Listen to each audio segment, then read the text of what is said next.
Hi, it's Amelie. Today I'm gonna practice the Concerto in D major by Mozart. It's been asked a lot, so I'm gonna practice that.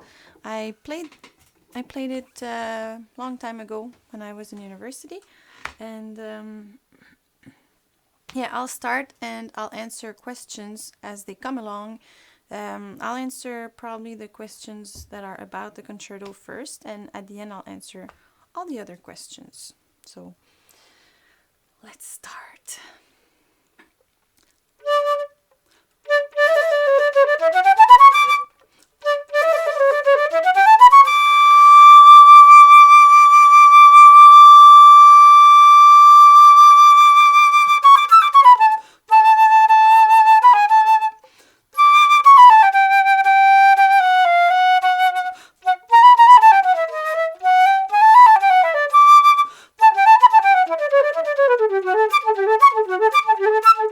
Okay, first thing, when I played that, I was in my overthinking years, so I changed a lot of articulations in the music, and I think I shouldn't have, because really, I was overthinking things probably, because I have a Urtext version.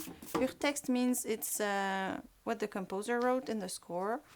They didn't add stuff, so I think it's probably good. And I'm not going to overthink that. Maybe I'm going to change some little articulations here and there, but way less than what I had here.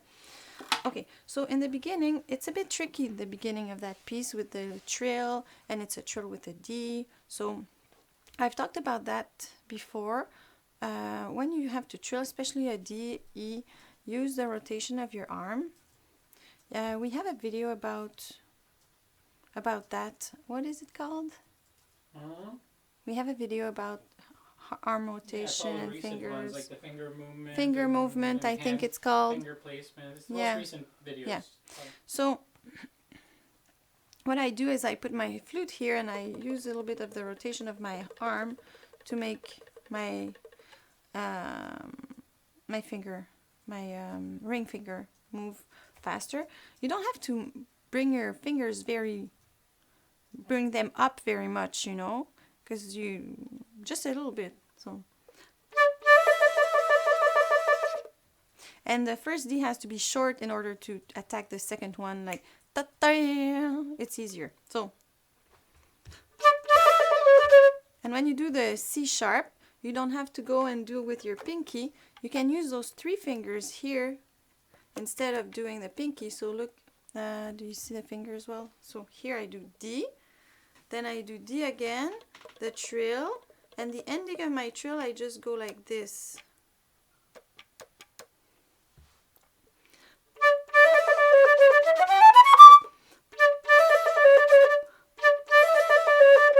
You see? Way easier than going. Less fingers moving, and it does the same thing. Whoops!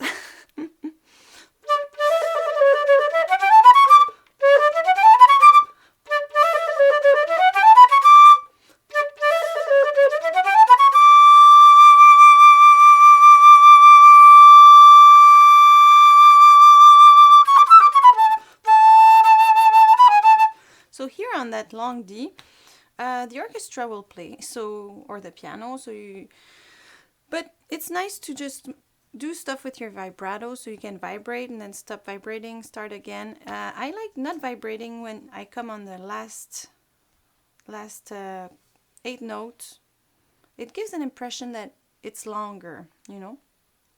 And it's a bit tricky with the rhythm too. I'll try it with a metronome to see.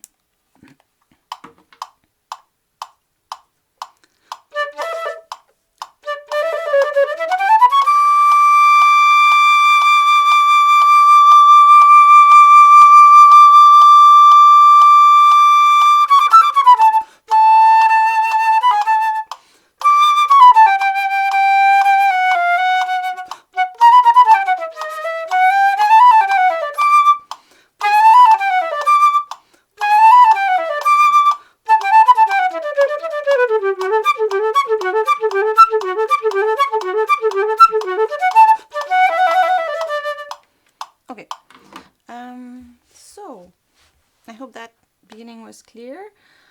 All the notes are not equally important. So usually the first note of the bar will be a note that's more important, I would say. It's usually because everything always goes back to the beginning of the next bar. If you look at a rhythm in 4, it's like 1, 2, 3, 4, 1, and everything else is going back to the next first beat.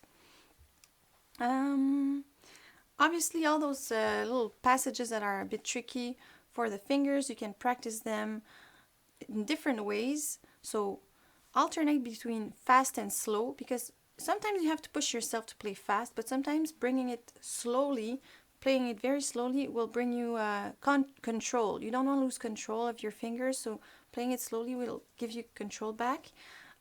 Also, you can play in different rhythms. So let's say I do...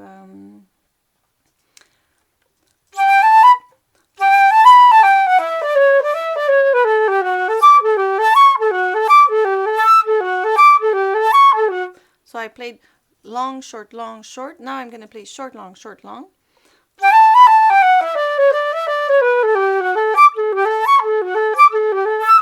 Like this. Then you can play 1 long, 3 short, 1 long, 3 short.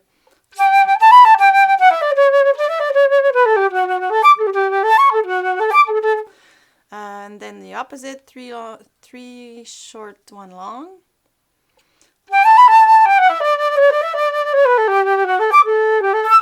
Whoops.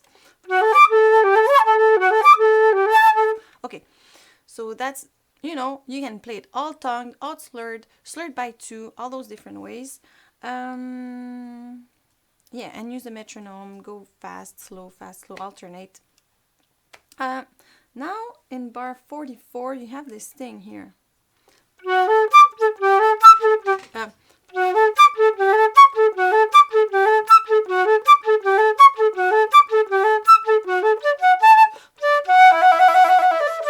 It's difficult, that ta-da-tita. Try not to go and reach too far, and when you hit the high note, don't go and blow air higher, too high, because you still have to blow the air in your flute. So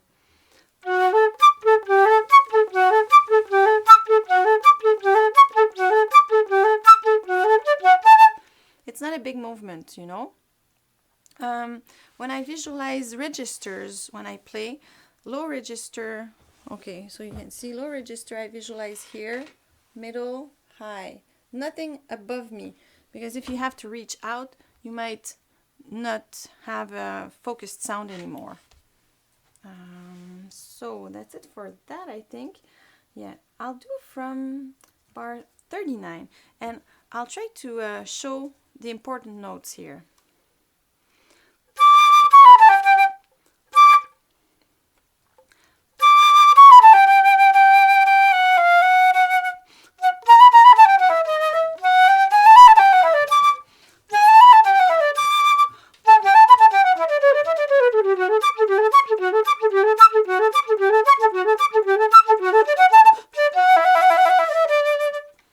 Okay, so yeah, I would work on some articulations here, like here. Or maybe I would slur the whole thing.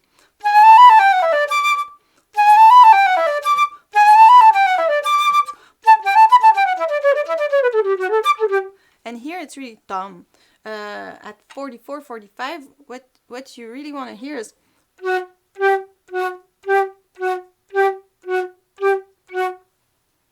The other stuff is just ornaments, you know. And when you have a trill at the end of a phrase, usually when I have trills in Mozart, I start them on the note, not on the upper note, on the note, except when it's end of a phrase, when it's a cadence, like here at 46, I start on the F sharp. So I do this pretty much everywhere. I'll start at 50 now. I'll do it with the metronome again, because...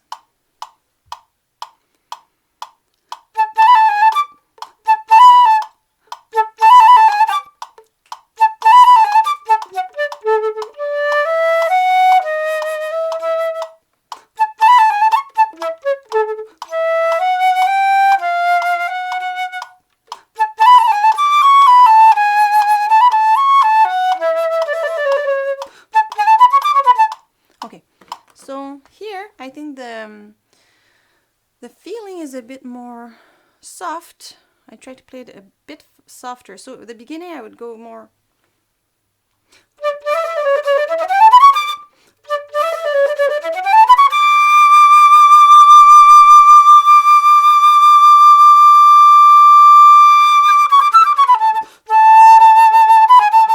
But when I go at 50,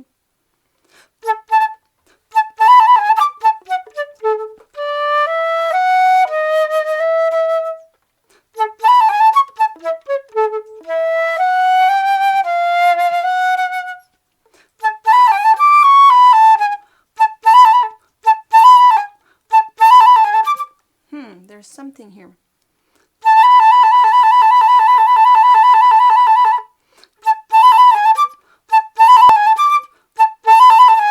Okay, so when I push a little bit harder on the index finger, it helps me to go faster with my middle finger here.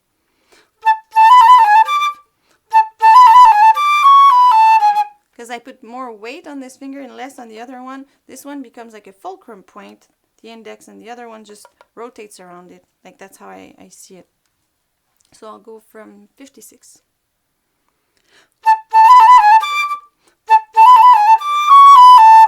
You see here, I try to sing the high D. So all those things, they're all going towards something else. They're not something in themselves.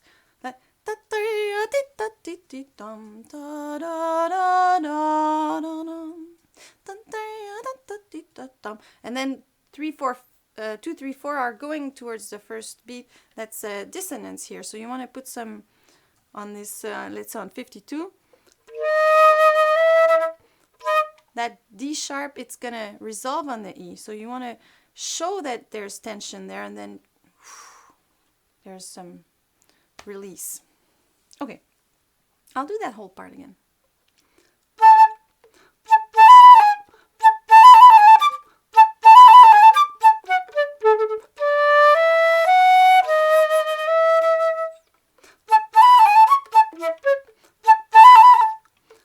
Again.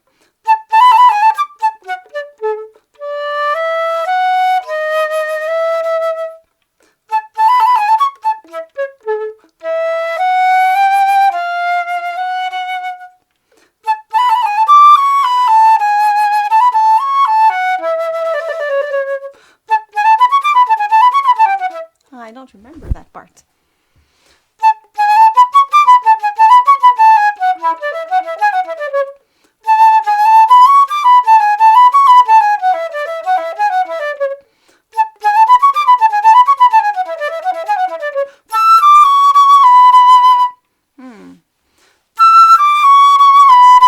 So I have a choice to go da da da da dum bum or da da.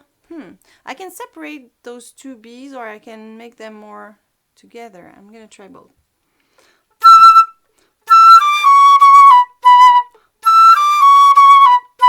Or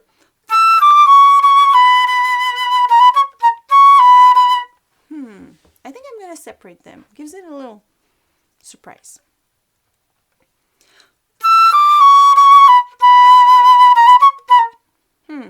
No, I'm gonna separate the second time, but not the first.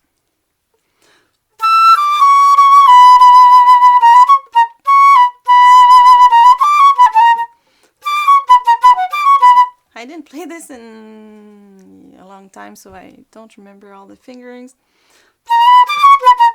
Not the fingerings, but you know what I mean. I didn't play that in a long time.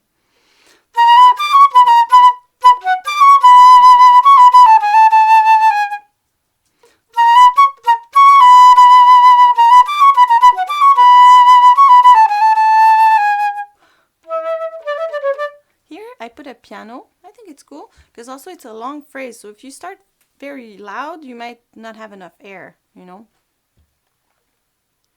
So I'm at 65, the beat before.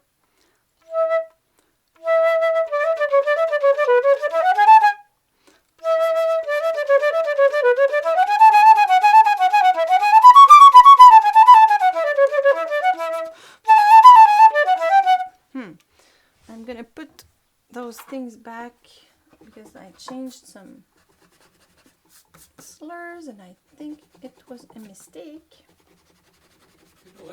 People like both ways for the B's. Yeah, that's why I decided to do the first time more legato and the first time more separated.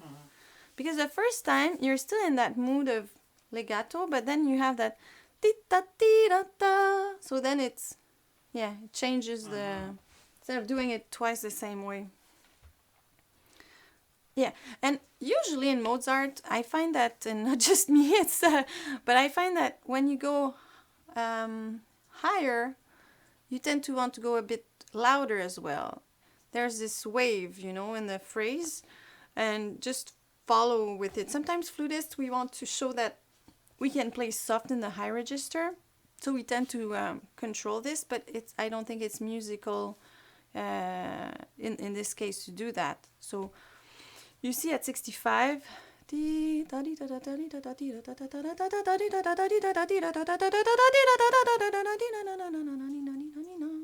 know, there's this wave and just follow it, and it's simple in a way.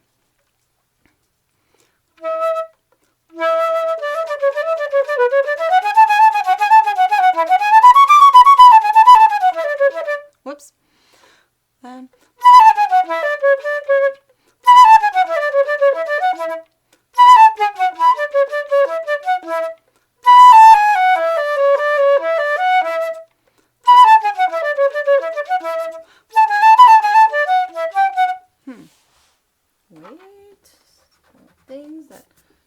I play it now, and I would play it in a few years, and I would say other stuff because I put those slurs, and then now I don't like them anymore, you know.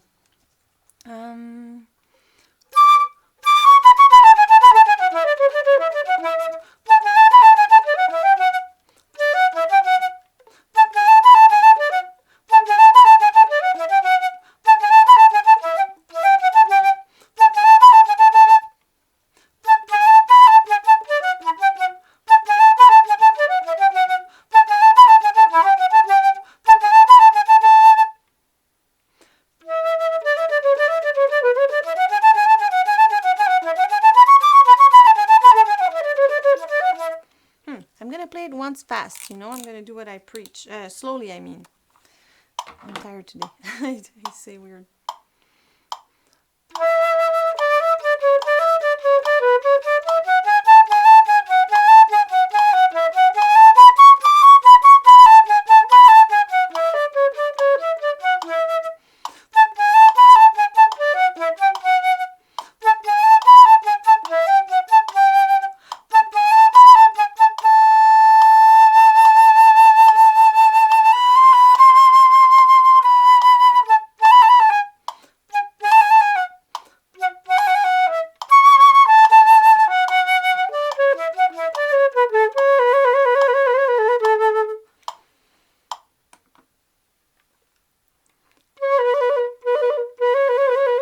It's our only choice, huh? I always.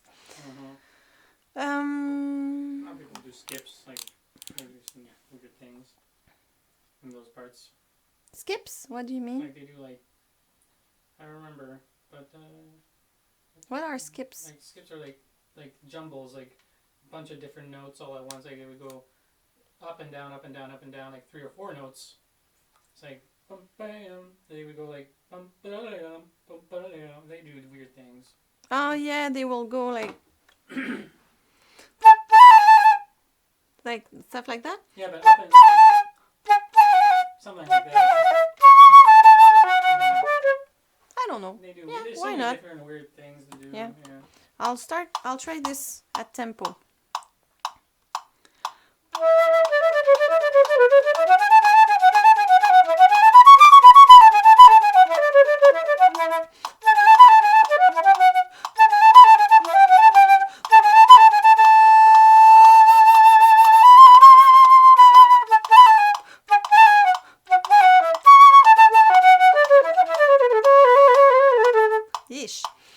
Yeah, usually if I practiced that without a camera on, I would take more time on each thing. I don't want to bore people, but yeah, because that's not it yet. But I'll start from 72.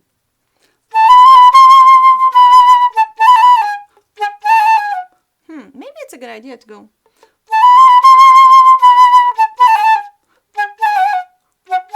No, you lose the important note, which is the A.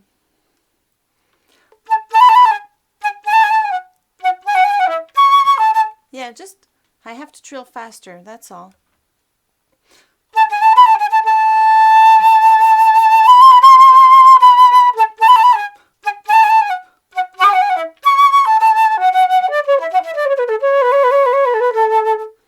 I like that because I put a bigger accent on the note that has the trill.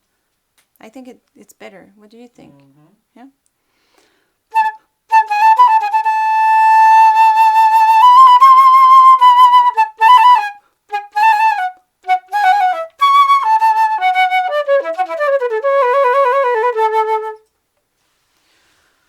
Okay.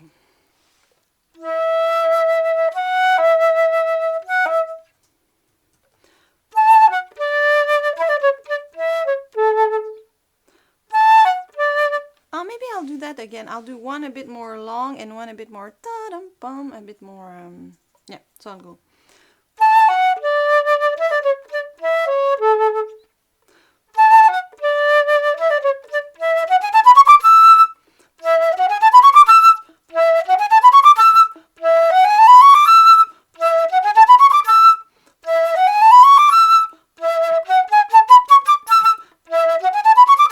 Yeah, okay, so this, I was not happy with the articulation, so I practiced it all slurred, and then I did kata-kata-ka instead of takata, and then when I did it again, I was happy with the result. It was better.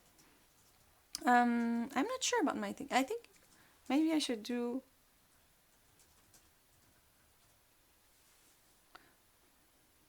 Maybe I'll try one a bit louder, one a bit softer.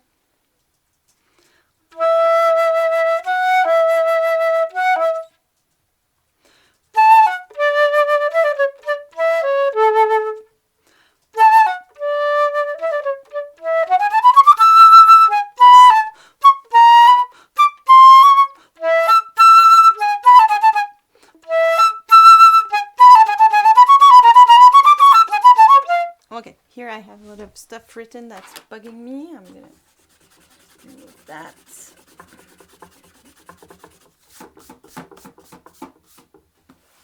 Okay.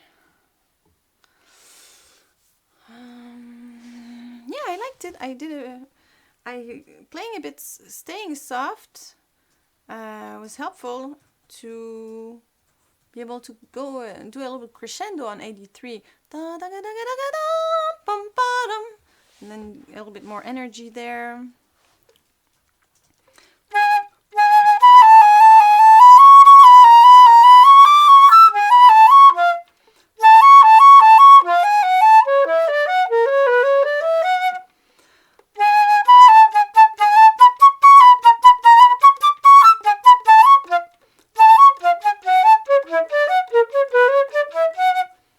I think my flute is sticky because sometimes I hear some moisture in between notes. Yeah.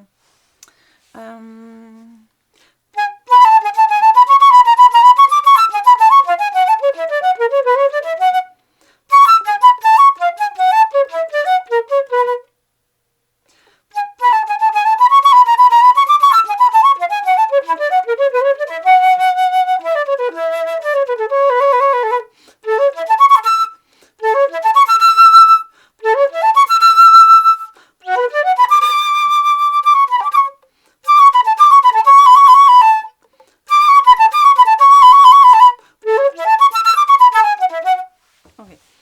I don't agree with that either. Oh, maybe it's not me that wrote those things. Maybe it was my teacher.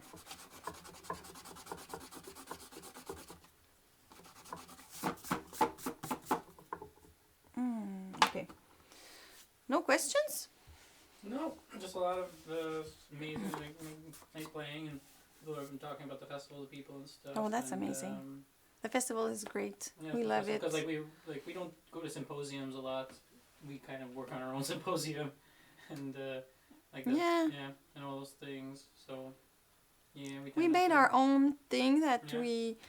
So the Montreal Flute Festival, we wanted to make something that's for everyone. where everyone feels comfortable and welcome and respected and affordable. Yeah, it's And in affordable. the city, because most of those festivals are in the forest or out in the middle Yeah, of nowhere. we like being in a city Yeah. where there's restaurants and museums stuff and like that. And we stuff, all hang out and stuff. Yeah, it's very relaxed environment and very friendly, and that's what we wanted.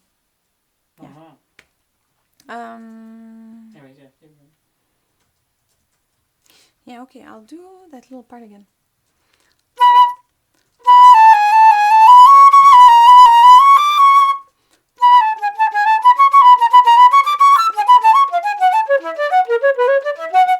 Oh.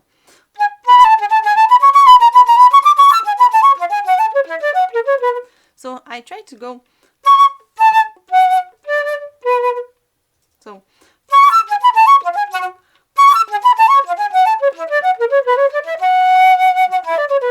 Sometimes when I don't put my as much mental energy on each note, but I really focus on one or two notes, and then the other ones kind of come by themselves, it's easier, I think. It makes the phrase float more.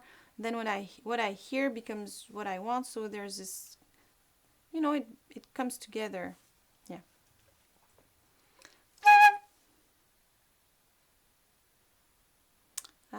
I'll do that whole section again. Yeah, no.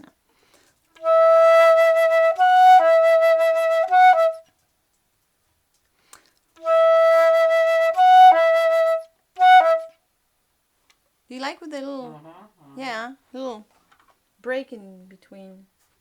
Yeah.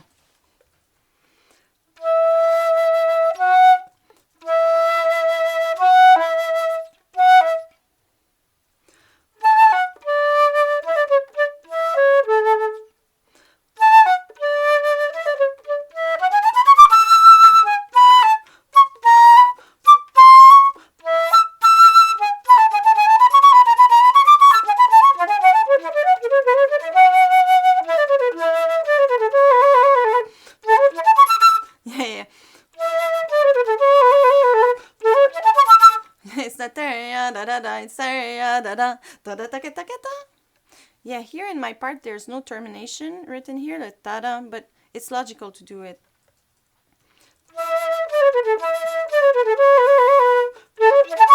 That's weird. So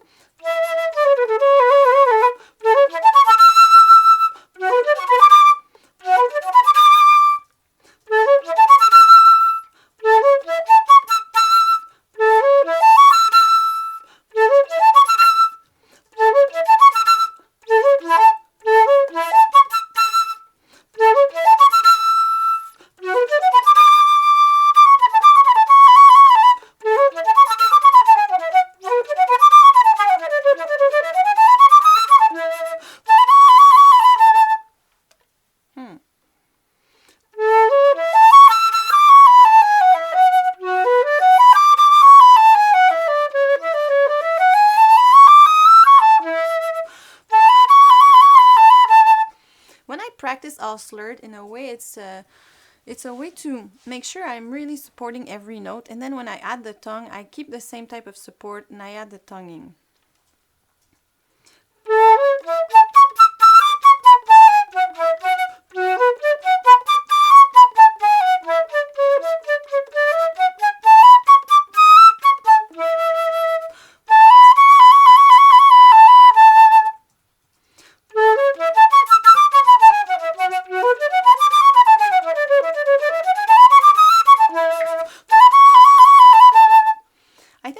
Sharp is very important at 96, because in a way what he's doing is this.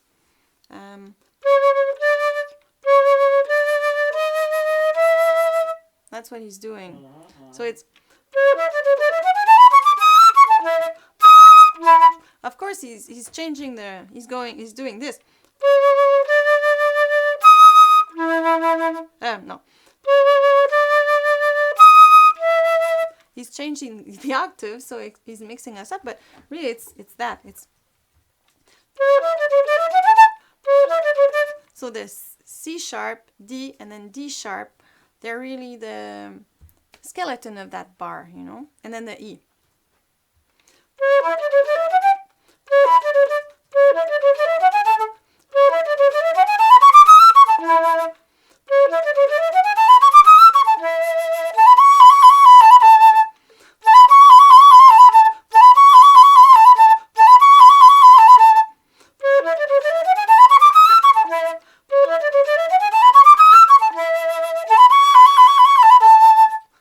Yeah, really keep the fingers close for this trill.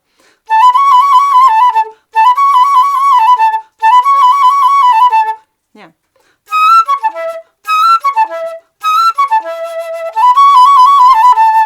Yeah, it's okay. I'll go on.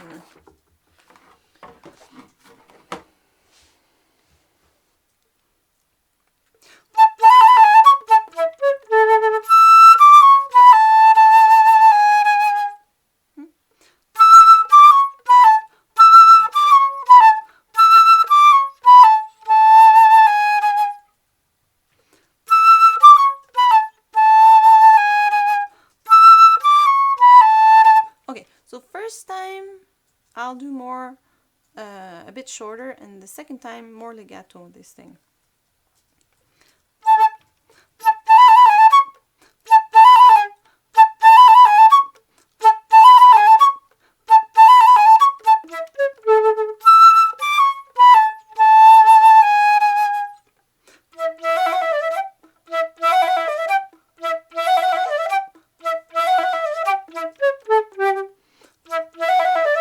Yeah, that's weird because the hand goes one side and then it goes the other side, you know? You rotate here and then you...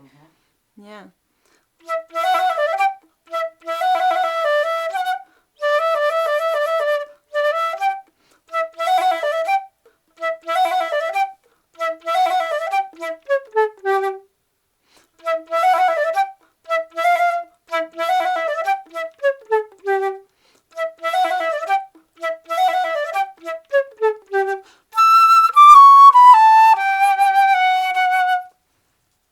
So I'll do that whole thing again. So what I did, I pressed a little bit harder on this, on the middle finger when I do the F sharp trill, so I don't move my, because sometimes I move my arm a little bit, so I try not to move it too much so it's in the right alignment to do the D after and come back up and do the pinky.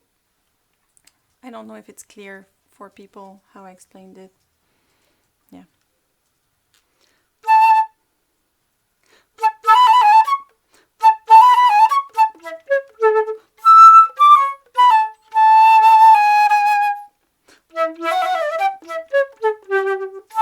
Whoops. I'll do that again. So that's a lack of support there when I cracked my high E.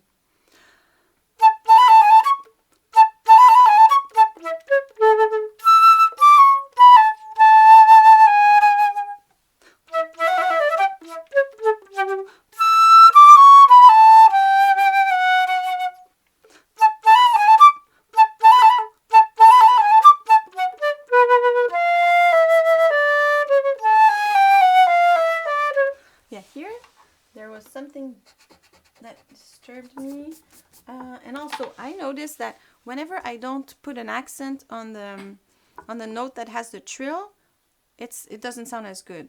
You know, when I miss it, it's usually because of that. So I'll start from 112 and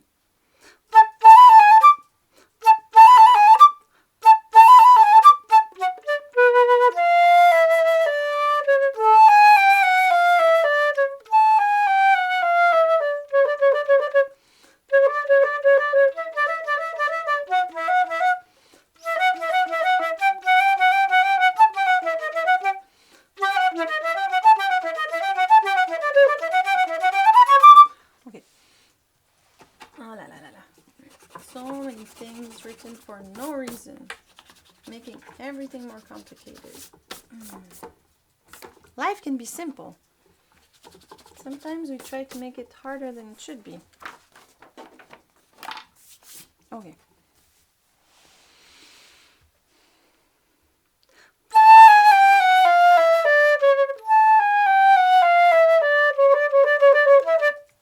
No, that's a bad idea. I put there. It's like the weirdest thing to do. I did, or my teacher did, I don't know.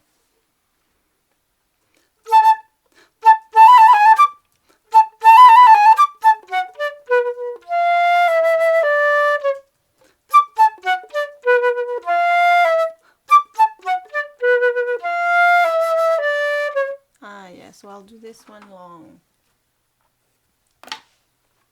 So the B on 113, I do it long.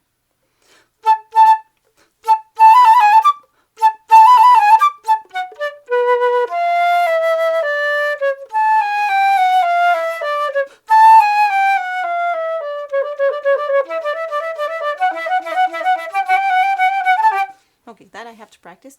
And then I did a crescendo on the first da da da da da da. I did da da da da da da da da da da da da. I think it's a good idea.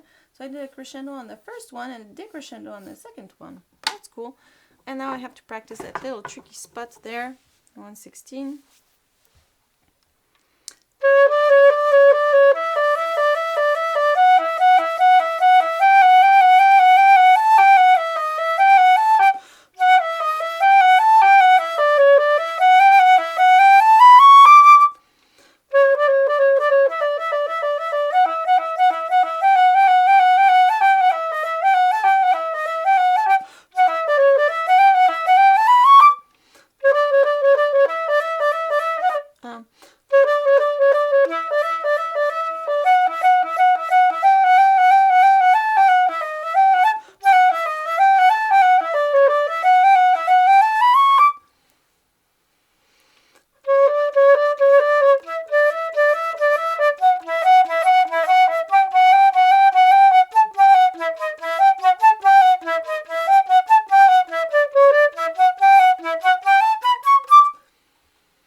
Try with the metronome.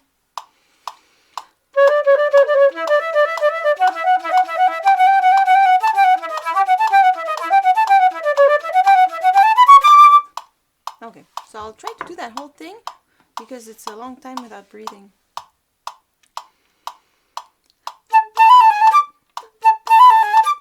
Yeah, because I can breathe before, but I just want to make sure that with what's coming before, I can do it without breathing. Because if I just take one big breath, and yes, I can, but I put it back in context just to check. So measure how much I need to breathe to get all the way.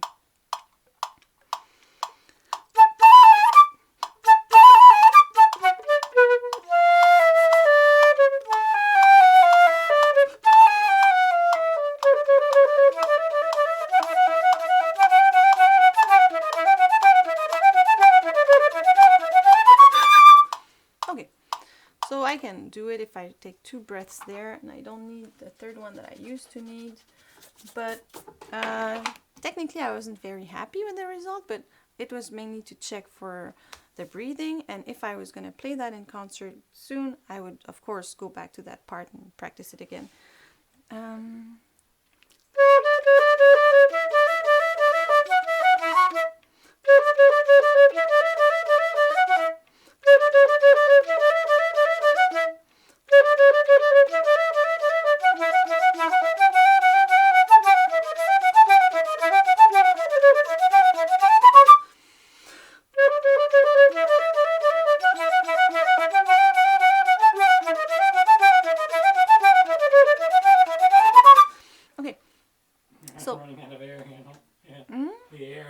I had a little bit of saliva too. Oh, okay.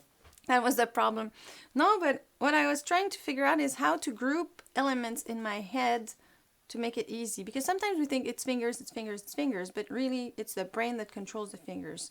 So grouping is very, very efficient when you learn something. So right now what I'm doing in this, I'm grouping D, let's say at 116, I'm grouping C and D together, but then I'm grouping E and D when I go ta-ta. So my mind goes there, then there. This way I only have 2 or 3 elements per bar instead of all those notes. So I group the elements, and it's how you group them that makes it easier sometimes. So I'm going to try it again with that grouping.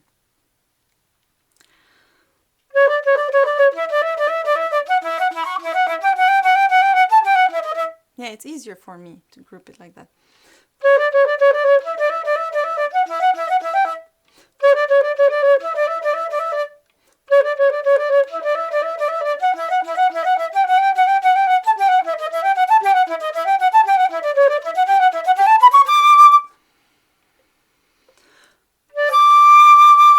Now soft.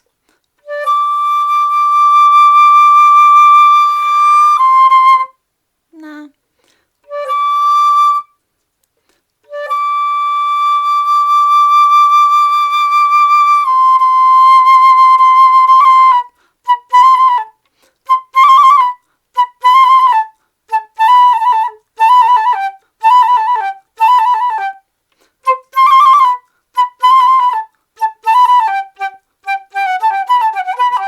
Okay. Okay. I'll try it with the metronome.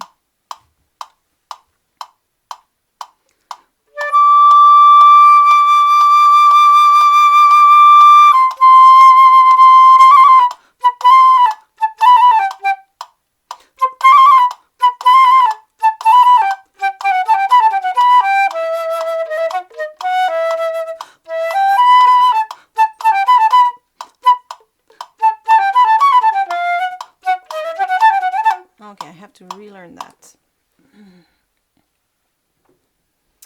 Um,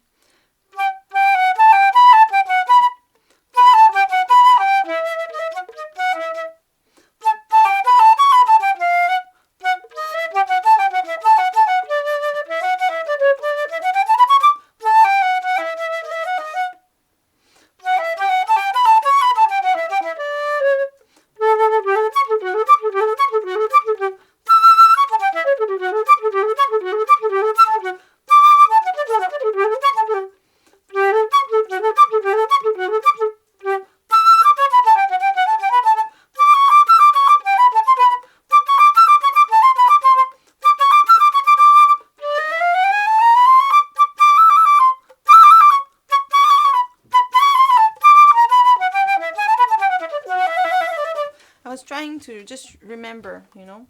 So now I'll play it for real. And there's, again, complicated things here for no reason. I'm going to erase.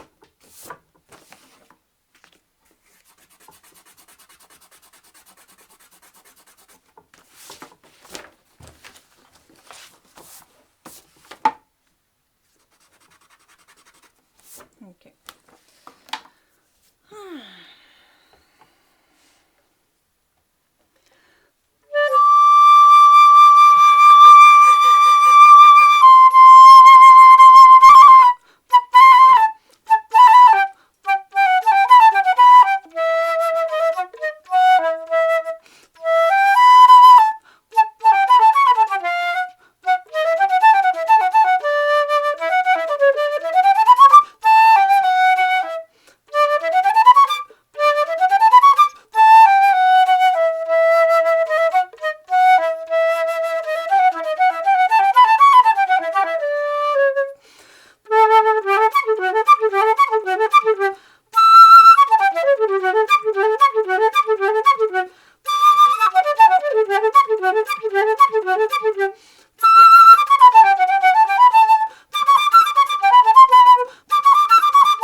That's not too bad.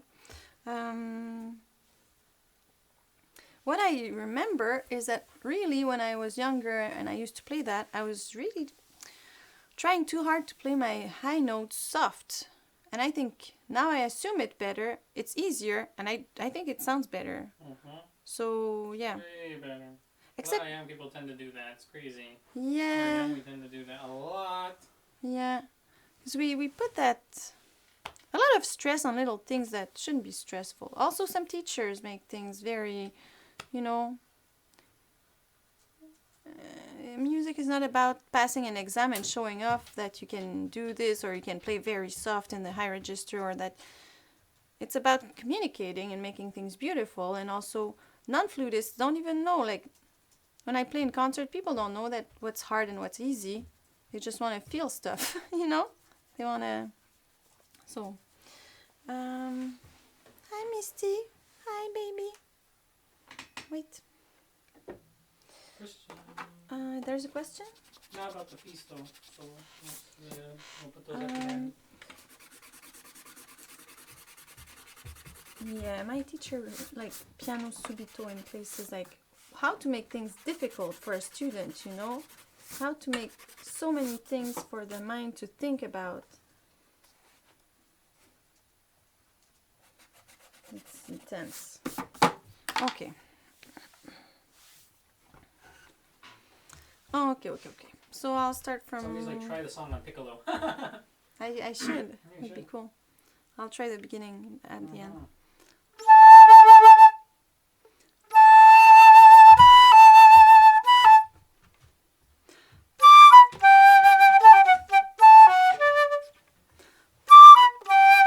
Ah, yeah. I'll do like I did in the beginning.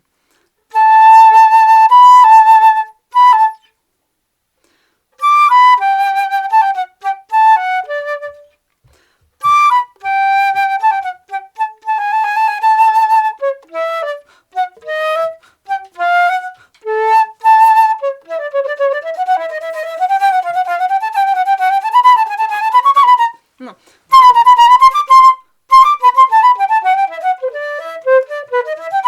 Okay, I remember now. Yes, you had something to say? Oh, I thought I heard you. Here I take a little... here I do it legato, and then here I cut. And then, yeah. So a little bit like in the beginning. Oh, also, I wanted to say at 147, usually I say, oh, go a bit louder in the high register, but here at 147, instead of going... I like doing the opposite there.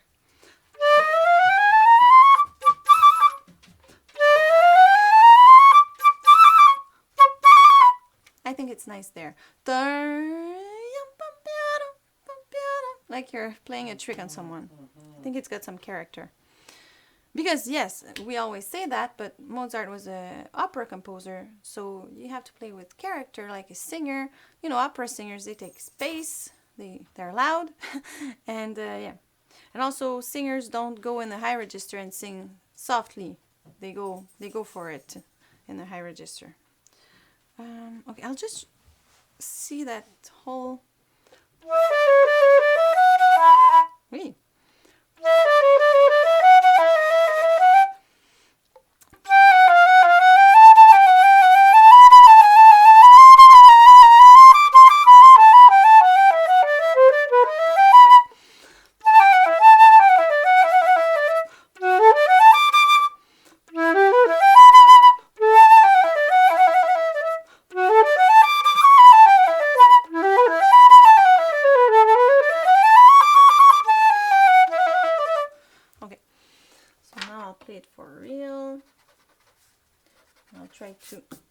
Some notes will be a bit longer or a bit more emphasized, you know.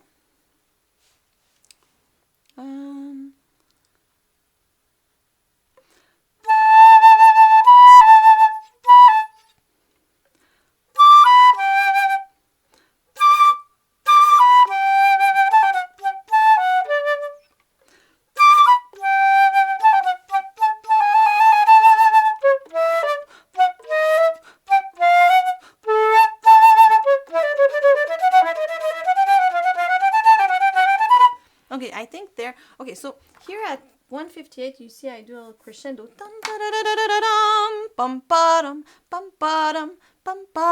And you see those da-dum, da-dum. When there's two slurred, the first one is louder than the second one. Da-yum-bum. And here, really, you need to support and fill that octave. And then...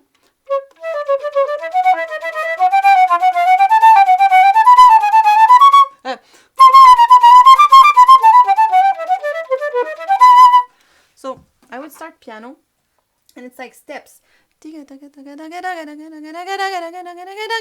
Each step, and then and you have a forte piano there. So I'll try to do this.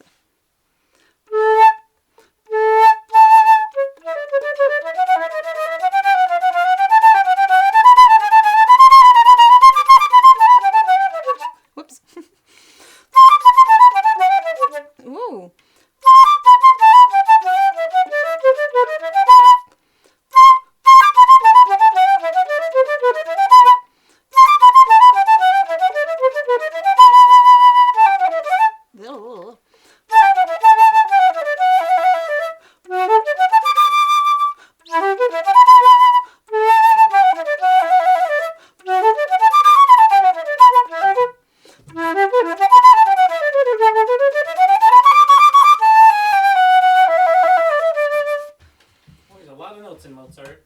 Oh yeah. You never gave a single second. But you can breathe a experience. bit more than in Bach, I think. Oh, yeah. Bach? Bach is very hard to breathe in. It's, yeah. You need a, like the fish, you know? You need gills, yeah. Yeah. I'll try to do that little part again. Maybe I'll do it once slowly. But my focus is starting to go away now. I have to finish because I'm not as much there. Okay.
I get this thing because you have a forte piano, but if you stay piano after, it sounds weird. I think you have to go back to a mezzo forte at least. What do you think?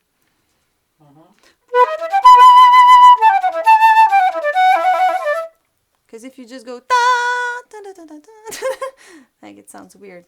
It's like an accent, really. You want an accent and then you keep the same dynamic, I guess. Yeah, I'll do that whole thing again.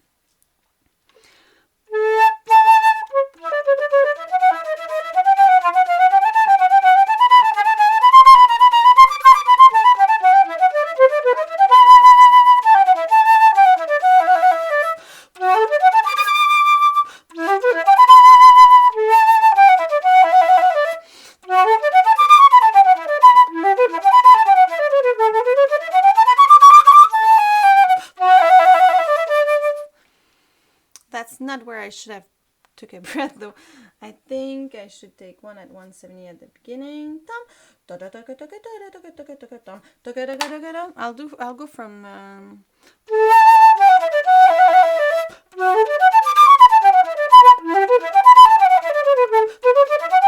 I don't like it there either.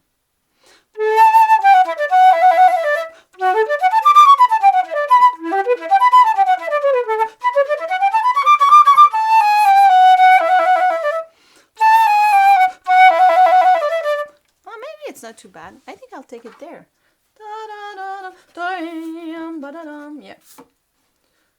It's a repeated note, so it's a good way. Okay. And then you have a cadence, cadenza. Usually in books you have some that are already written. And I wrote one, and I have it there. I'll play it, see how it sounds. I wrote a part, and I inspired myself with what was written there. I made a little mix.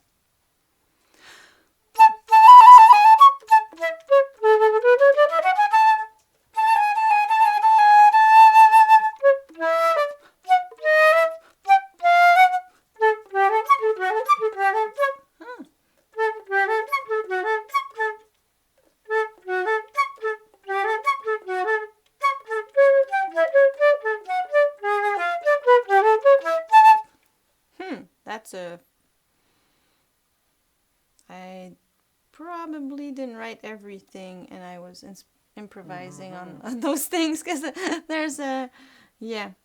But I'll play the cadence. No, I don't need to play the cadence, because you choose your own cadence and then you work on it. And then let's say I do the end of a cadence.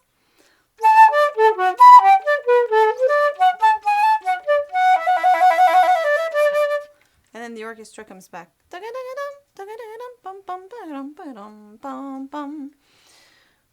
I'll play this one. Just a cadence, really, it's an improvisation. You don't need to follow a pulse as much. You just go with the flow. But I'll do the one that's written in my book.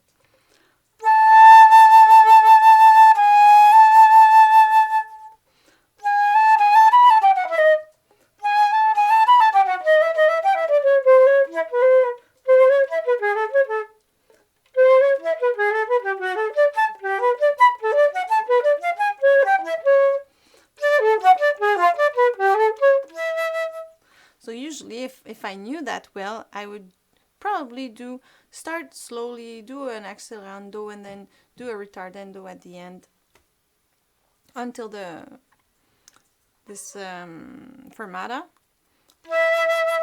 And then after the fermata, tempo.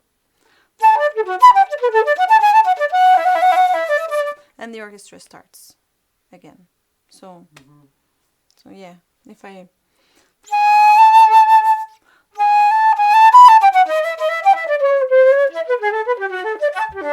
I know, I would need to learn it, and I'm tired now. Yeah, My focus is not there anymore. But I don't need to do it. It's just really you try to show off a little bit, do, play fast and then slow, and then yeah, it's time to shine. It's your time to shine. Yeah, and there's some cool ones. There's Stockhausen wrote some cadenzas for Mozart, and that's different. People like how you annotate where you take a breath. People are copying that. Okay.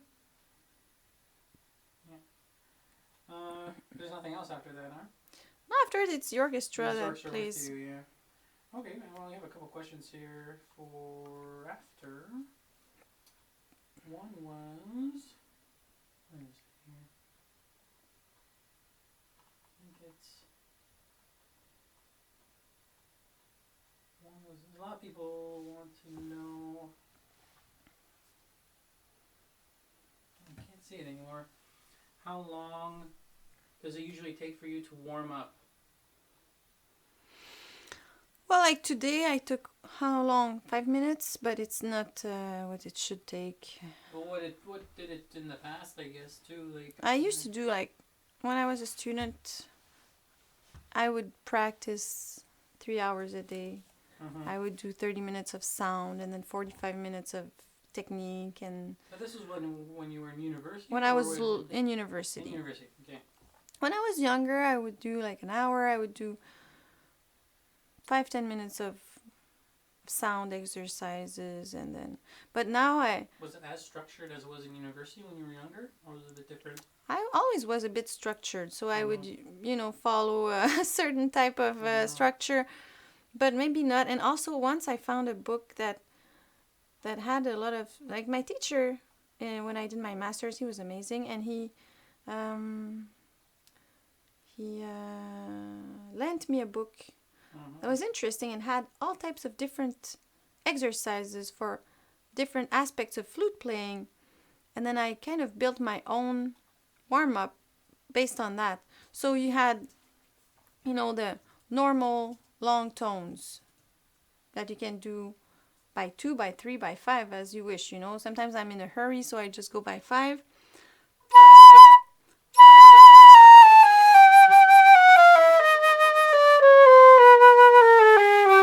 I just listen to my sound, and I try to get it back. And then you have I play octaves because I want to have flexibility. So I go like this. But you could decide to do a scale in octave. You could decide to do a E minor scale. Or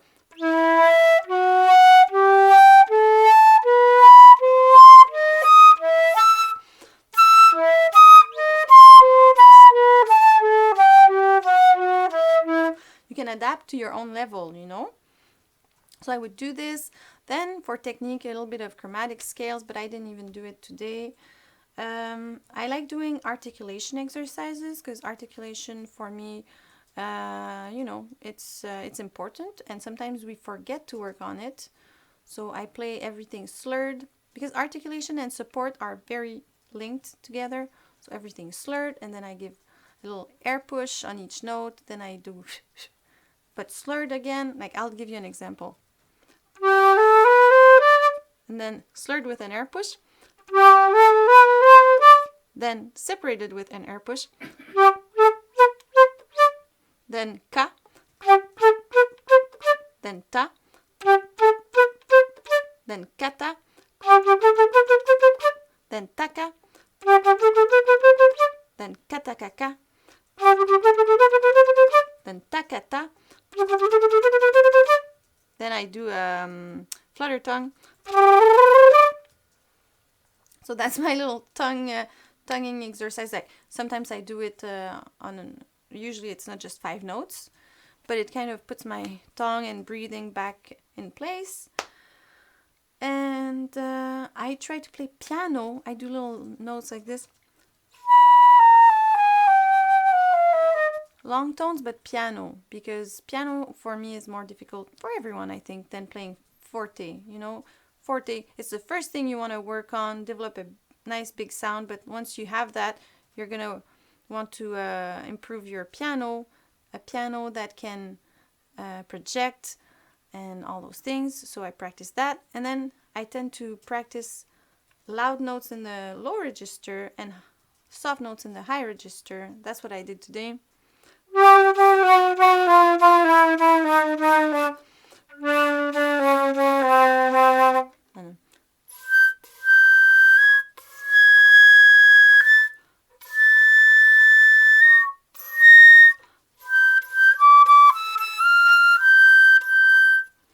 And because this way I go in the extremes, and then when I play a piece, my comfort zone is a bit bigger. You know, it's all about being comfortable when you play and improving. But if you're building your technique, you need to have time for scales and exercises like that. Yeah. A lot of people are waiting for the book. But also, I think warming up is a kind of, for me, it's like superstition. Mm-hmm. I started when I was in university practicing sometimes when I was doing my master's, 5 hours a day. And every morning I would warm up. And at one point I realized, this is ridiculous.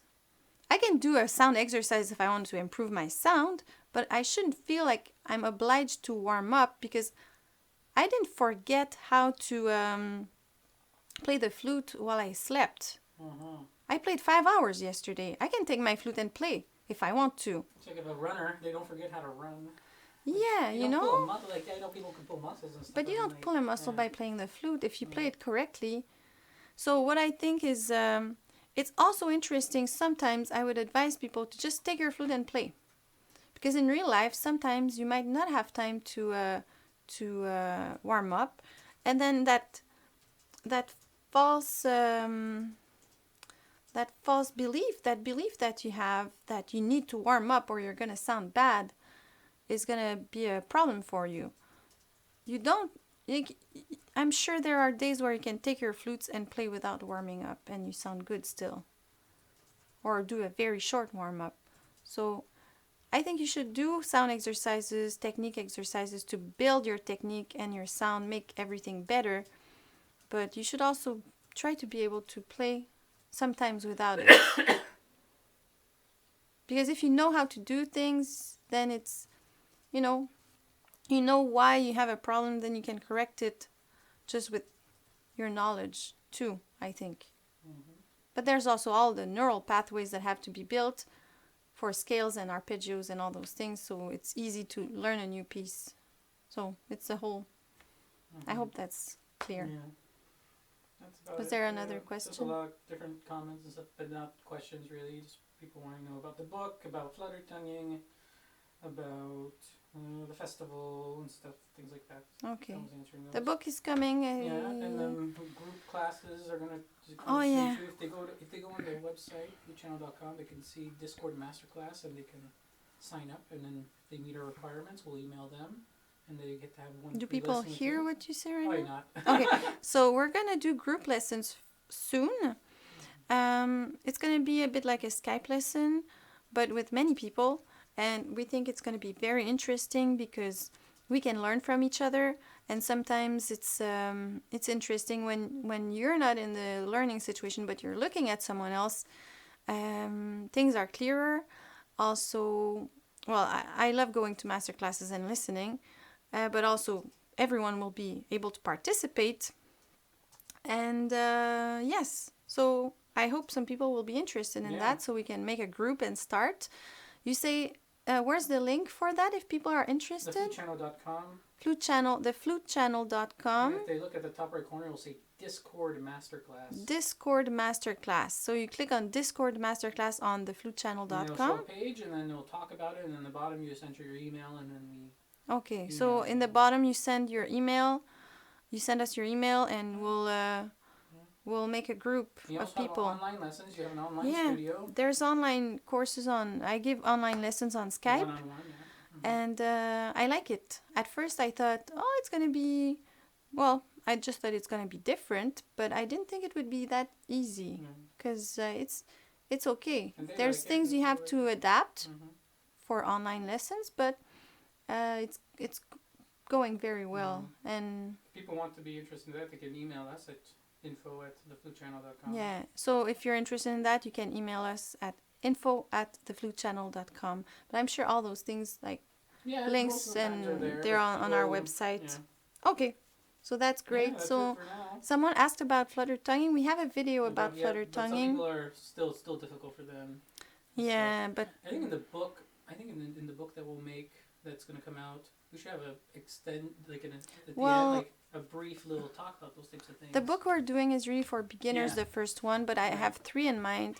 Maybe when we get to more advanced, I'll start talking about extended techniques like that. Yeah, okay. So I hope this was helpful for you. If you liked it, please like it. If you haven't subscribed yet, please subscribe, and see you next time.